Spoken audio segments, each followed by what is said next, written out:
Приветствую, друзья! Пришло время нам поговорить о, пожалуй, что самом интересном стационарном ЦАПе со встроенным усилителем на наушники в сегменте до $150. Я говорю о FX Audio D01. Начинка однозначно вызывает уважение. Выделенный конвертер ESS ES9038Q2M, XMOS XU208 в качестве USB. Ну а за Bluetooth тут отвечает небезызвестный чип Qualcomm CSR 8675 с поддержкой aptX, aptX HD и LDAC кодеков. 400 мВт мощности на наушниках, коаксиал, оптика и поддержка умопомрачительных 32 бита 768 кГц и DSD 512. Заявка, прямо скажем, весьма серьезная. Значит, будем разбираться. Собственно, поехали.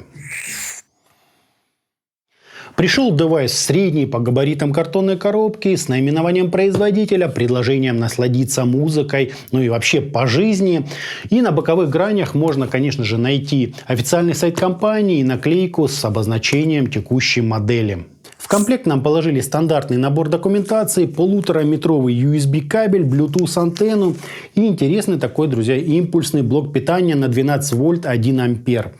Корпус FX Audio D01 полностью выполнен из металла, сверху у него ничего нет, снизу же имеем 4 резиновые ножки для лучшей фиксации с поверхностью стола. По входам нам доступен Bluetooth, aptX, aptX HD и LDAC кодеками, стандартный USB, оптика и коаксиал, то есть полный набор. Выхода здесь два: линейный RCA и находящийся на передней части девайса 6,35 мм выход на наушники с заявленной мощностью до 400 мВт на 32 Ом нагрузки. Очень, скажу я вам, круто. Громкости тут с огромным запасом, да и полноразмеры аппарат раскачает почти все, включая даже очень тугие модели. Из функциональных элементов у нас есть кнопка включения, она же короткими нажатиями переключает входы, и большой регулятор уровня сигнала, который по совместительству выполняет функцию отключения звука Mute.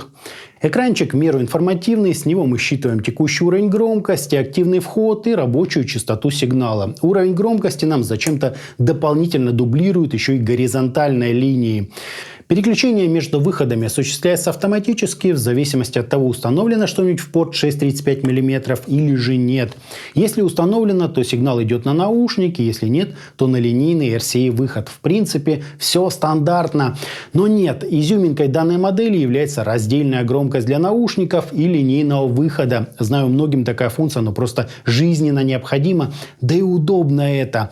Наушники бывают разные, некоторым надо вот как следует навалить по громкости. Выход же на колонки обычно регулируется в совсем другом интервале значений. Вот здесь вот реально все грамотно реализовали.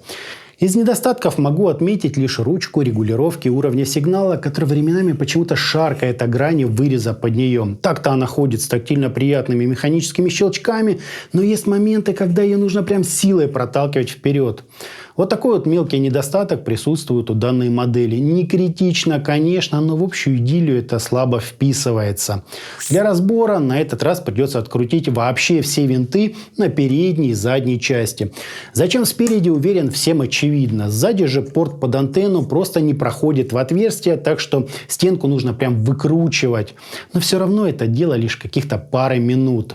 Внутри нам, как и обещали, установили ЦАП ESS ES9038Q2M, USB чип XMOS XU208, Qualcomm CSR 8675 на Bluetooth, усилитель Texas Instruments TPH6120A2 прямо у выхода на наушники и еще два сменных операционника LME 49720. Последние очень рекомендую заменить, например, на Burson V5 ID или Muses 02. Уверяю, станет намного лучше, хотя и со стоковыми я пользовался ЦАПом почти 2 месяца и, как говорится, даже в ус не дул. Все мне нравилось и все устраивало, но подробнее об этом поговорим в разделе о звуке. Пользоваться устройством крайне просто. Включаем аппарат в сеть, подключаем по RCA усилитель, активную акустику или наушники в соответствующий джек. А затем, зажимая кнопку включения, стартуем аппарат и короткими кликами по ней устанавливаем активный вход. У меня это USB, соединенный кабелем с ноутбуком. В случае же подключения по Bluetooth не забудьте привинтить соответствующую антенну. При этом общий фон, в отличие от входов по кабелю, будет уже не такой чистый. В полной тишине можно услышать артефакты работы данного чипа.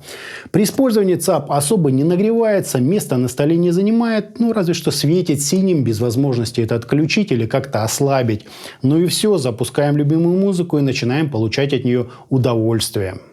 Под Windows 10 ЦАП у меня определился автоматически с поддержкой разрешения до 32 бит 384 кГц. На официальном сайте драйверов для данной модели я почему-то не нашел.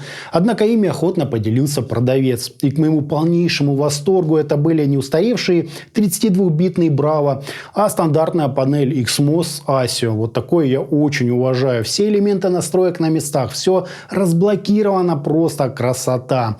Драйвер, естественно, приложу. Он намного лучше того, что система мне подобрала автоматически. Хотя бы сравните списки поддерживаемых частот дискретизации. А так под Windows нам изначально доступны превосходные режимы работы WhatsApp, Push и Event. Именно на них, как и на ASIO, качество звучания будет максимальным.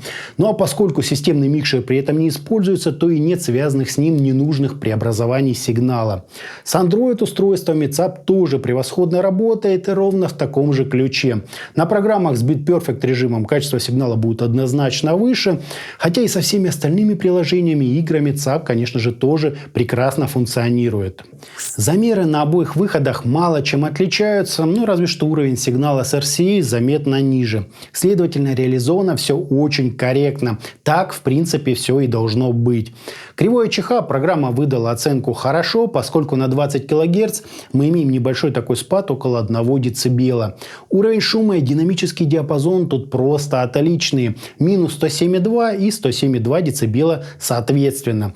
Следы от импульсного блока питания здесь, конечно, прослеживаются, но они не превышают уровня минус 120 дБ, а значит находятся далеко за пределами человеческого восприятия. Гармонические искажения, прямо скажем, далеко не идеальны, их пик доходит до отметки минус 90 дБ. Зато интермодуляционные прекрасны, ниже уровня минус 100 дБ. Общий итог тестирования очень хорошо.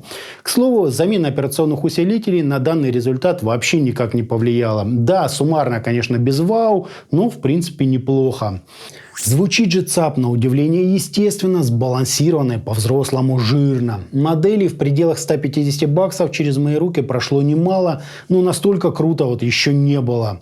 Я уже упомянул ранее, что несколько месяцев использовал ЦАП как он есть, без замены операционных усилителей и был всем предельно доволен. Да, имелась небольшая общая расфокусировка и сглаженность на верхах, но это было очень в тему и только вот подчеркивало общую серьезность звучания, причем как на наушниках, так и на мои мониторы Yamaha. Сменить же усилители я решился после сравнения D01 с намного более дорогим ЦАПом Burson Playmate 2 с фирменными операционниками. Там звук был более резкий и очень четкий. Установив же в герой обзора чипы Burson V5ID, я получил, конечно, не такое же, но довольно сравнимое звучание от аппарата почти в 6 раз дешевле. Теперь FX Audio D01 звучал заметно техничнее, улучшилась прорисовка мелких деталей, отработка высокочастотных хвостов. При этом глубина звучания как была, так и осталась превосходной, сохранилось то небольшое сглаживание, а каждый инструмент остался наделен своим собственным объемом и фактурой. То есть это не то упрощенное плоское звучание, что мы с вами встречали на базовых моделях FX Audio и AIMA за плюс-минус $50. Тут прямо чувствуется протяженность сцены, ее наполнение, проработка в глубину. Ведь один инструмент находится к нам ближе всегда, чем другой. И подобное разделение является практически базисом хорошего звука. Вокал немного выделяется из трека и вместе с лидирующими инструментами имеет отличную массу, эмоциональность и тембральную насыщенность. Бас очень жирный, глубокий, хорошо читаемый, с неплохой такой прорисовкой текстур. Именно от него происходят те задатки аналоговой теплоты и плотности, которые, развиваясь в инструментах среднего частотного диапазона, плавно затухают ближе к области высоких частот, которые тут тоже телесные и по-музыкальному приятные. Общая же подача получается довольно атмосферной, живой и просто мега комфортной. Словно слушаешь какой-то вот аналоговый носитель, а не ЦАП за $150 с флаг-файлами. Прямо вот до магнетизма затягивает. Очень крутой в своем сегменте звук. Ну а если к нему подобрать еще хорошие наушники, то вопрос ЦАПа можно считать закрытым. Лучше, конечно, бывает, но уже за совсем другие деньги. Я бы рекомендовал в связку, например, Yanyin Aladdin или его старшего собрата Yanyin Canon. С ними звучание получается ну просто волшебным, сочным и при этом сверхвыразительным. С такой связкой можно зависнуть надолго. Tony King Flame 41 чуть больше делают упор на массе, а Soundtrime SR5 сильнее в плане натуральности и проработки всяких мелких нюансов. В CCZ Plume бас еще больше и глубже, отчего прямо ощущаешь вибрации струн и глубину мужского вокала. Ровно наоборот ведут себя FiiO FH7, бас у них более собранный, а верхняя половина спектра подчеркнута, выжимая максимум из отзвука тарелочек и всяких высокочастотных хвостов акустических инструментов. Ика OH1S делают звук намного легче и воздушнее, если вдруг вам такая подача по душе. На передний план выходит скорость, детали и многочисленные оттенки звукоизвлечения. Но все это, как говорится, для продвинутых меломанов. Перечисленные ушки, хотя и прекрасно спелись героем обзора, но превосходят его в 2, а то и в 3 раза по ценнику. Современный же хит среди недорогих гибридных наушников KZ ZAS столь же хорош в связке с этим ЦАПом. Не так, конечно, все четко и не столь высок уровень тембральной проработки, но все равно очень даже на уровне. Глубоко, массивно и сверхмузыкально. С крупными такими сочными образами. Ну, разве что чуточку не хватает упора в детали и собранности, но об этом мы уже подробно поговорили в обзоре на эти самые наушники. FX Audio D01 все это выводит на передний план, так что отчетливо слышны все их достоинства и недостатки, а это ли не показатель уровня. По жанрам ЦАП абсолютно всеяден, слушал на нем вообще все, от тяжа этники до диска и симфонической музыки. Все звучало, на мой взгляд, просто шикарно и очень атмосферно. Вообще не придерешься. Как я уже сказал, словно слушаю винил или другую аналоговую запись, тембрально богатую, просто адски притягательную. Не знаю, как это описать точнее. С колонками характер звучания полностью совпадает, с учетом, конечно, особенностей вашего усилителя и характеристик акустики. У меня 8-дюймовые студийные мониторы, так что с хорошими наушниками почерк получается очень схожий. Сравнить же FX Audio D01 мне толком и не с чем. Все, что я слушал в этой ценовой категории, заметно проще, с сильным уходом в резкость, техничность и всякие мелкие нюансы.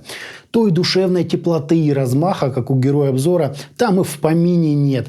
Даже решения от европейцев Earman по всем фронтам, на мой взгляд, не дотягивают. Поэтому я считаю, что в своей ценовой категории это просто какая-то революция. Подводя итоги, сказать, что ЦАП FX Audio D01 меня удивил, это ничего не сказать. Я до сих пор нахожусь в полнейшем восторге от его звучания. Однако без минусов здесь тоже не обошлось. Шаркающий регулятор, никуда не годится. Нужно как-то колхозить или что-то придумывать, чтобы получить нормальный ход ручки. Кроме того, докопаться можно до измерений и наличия фона в паузах. Но, признаться, все это блекнет, как только включаешь ЦАП и начинаешь его слушать. Сочное, естественное звучание с теплым аналоговым окрасом и просто невероятной выразительностью. Буквально через 15 минут после первого включения и прослушивания я уже понимал, что данный ЦАП у меня задерживается. Хочется открывать его снова и снова с разными моделями наушников. В общем, совет такой. Если вы склоняетесь к винилу, пленке или вообще-то уютной атмосфере аналогового звучания, то FX Audio D01 станет для вас просто невероятной находкой. А если вы любитель техничности и холодной нейтральности, то лучше посмотреть на что-то другое. Здесь все настолько винтажно и мелодично, что просто проваливаешься в звучание. Вообще не оторваться. А отличный результат инженеры FX Audio реально смогли. Вот такой вот он получился ЦАПик FX Audio D01. Мне очень понравился. На этом у меня все. Всем добра, всем пока-пока. Подписывайтесь на канал и оставляйте свои комментарии к данному ролику.